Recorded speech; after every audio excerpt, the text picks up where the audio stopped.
اور صاحبو مہربانی کرو جوانوں، اللہ کرے سہرے پہنو، جوان بنو، ماں باپ کی حسرتوں کے یہ خواب پورے ہوں۔ کتنے تو ایسے دولہا دیکھے ہیں کہ جو گھر سے دولہا بن کے گئے لیکن ادھر سے کفن میں لپٹ کے آئے ہیں۔ یہ ضروری نہیں ہے کہ تم ناچ گا لو توبہ پھر کر لیں گے، ابھی عمر پڑی ہے، ابھی کیا وقت رہ گیا ہے، ابھی بہت سارا ٹائم ہے، توبہ پھر کر لیں گے۔ نہیں صاحب یہ نہ سوچو، موت کا کچھ پتہ نہیں ہے۔ کتنے ایسے دولہا بن کے گئے لیکن کفن میں واپس آئے ہیں۔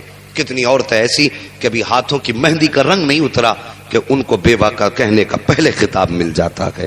اور صاحبو زندگی مصطفیٰ کے طریقے پہ گزارو، اپنے حالات بہتر کرو۔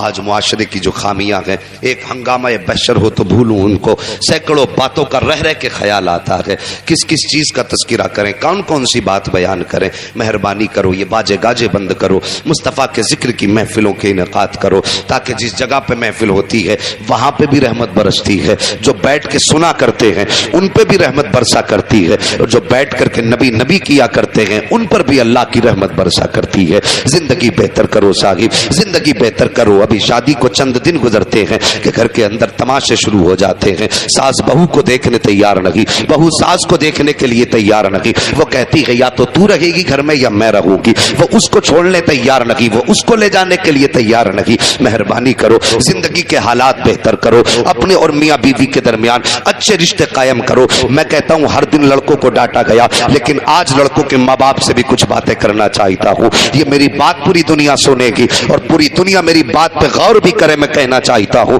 ساری خطائیں لڑکوں کی نہیں ہوا کرتی ہیں، کبھی کبھی ماں باپ کی بھی خطائیں ہوا کرتی ہیں جو بچوں کی زندگی کا جینا حرام کر دیا کرتے ہیں۔ مہربانی کرو کبھی سوچا بھی کرو، ماں کہتی ہے تیری بیوی اتنی خراب ہے، بیوی کہتی ہے تمہاری ماں خراب ہے، اب وہ بیچ میں چکی کے دو پارٹوں کے بیچ میں کھڑا ہے۔ اگر ماں کی حمایت کرتا ہے تو بیوی کے خلاف جا رہا ہے، اگر بیوی کی حمایت کرتا ہے تو پھر ماں کے خلاف جا رہا ہے۔ مہربانی کرو بیٹوں کو ان دوراہوں پہ لا کے کھڑا نہ کیا کرو، بیٹوں کو ایسی منزل تک نہ پہنچایا کرو کہ وہ سوچنے پہ مجبور ہو جائیں کہ اب راستہ چنوں تو کون سا چنوں۔ کتنی عورتوں کے مزاج کی یہ حالت ہوتی ہے کہ رات و دن وہ عورتوں پہ اس لیے نظر رکھا کرتی ہے دیکھے کون سا قدم غلط اٹھائے گی، اس سے ذرا سی غلطی ہو جائے شام کو بیٹے کو بیٹھا کے کان بھروں گی۔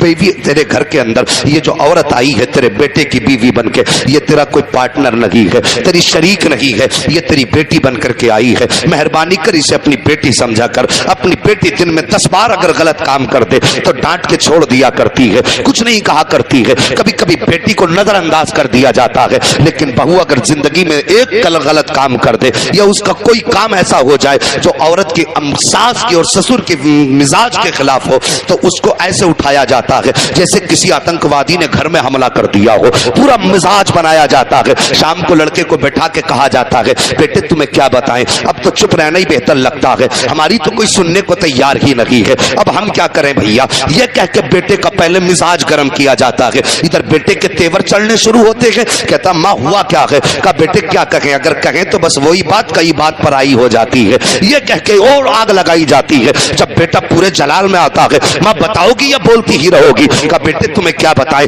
آج میں نے دیکھا کہ تیری بیوی نے کپ اٹھایا اور یوں پٹک دیا کہ یہ یہاں کیوں پڑا ہے۔ اے بیٹے کتنی محنت سے تو کما کے لایا تھا، کتنی محنت سے تو نے اس کپ کو خریدا تھا، یہ کہہ کے اس کے خلاف آگ بھڑکائی جاتی ہے۔ اور صاحب پھر شوہر کے تیور بھی دیکھو، اب تو یہاں سچ جاننے کی ضرورت بھی نہیں ہے، تحقیق کی بھی ضرورت نہیں ہے، اٹھا اور جا کے عورت کے تماشا لگایا۔ وہ کہتی میری بات تو سنیے، کہا سننا کیا ہے، جو سننا تھا میں ماں سے پوچھ کے آ چکا ہوں۔ اور یار ذرا ذہن پر بھی دباؤ ڈالا کرو، تھوڑا سا خیال کیا کرو، ماں نے جو کہہ دیا ہے اٹھ کے گئے جا کے تماچے لگا دیے۔ ہاں ہاں صاحب میں نے یہ شعر بھی بار بار سنا ہے، اور یہ صرف حضرت نہیں بلکہ اکثر کہا کرتے ہیں طلاق دینا اسے اس لیے ضروری تھا، وہ بوڑھی ماں تھی۔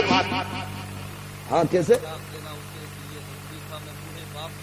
میں بوڑھے باپ کو گھر سے نکالتا کیسے، یہ بات بھی بہت کہی جاتی ہے۔ مہربانی کرو ذرا دھیان دو، خطائیں صرف عورت کی نہیں ہوتی ہیں، خطائیں ساس سسر کی بھی ہوا کرتی ہیں۔ صاحب معاشرے کو بہتر کرو، سوچو تم نے ایک کپ کے ٹوٹنے کو پورا ایک آتنکواد میٹر بنا کے بیٹے کے سامنے رکھا ہے۔ اگر تم اسے بیٹی سمجھتی، کب ٹوٹ گیا تھا قریب جا کے کہتی بیٹی ذرا دھیان سے کام کیا کرو، پیار سے اتنی بات کہتی اور اس بات کو نظر انداز کر دیتی۔ شام کو بیٹا گھر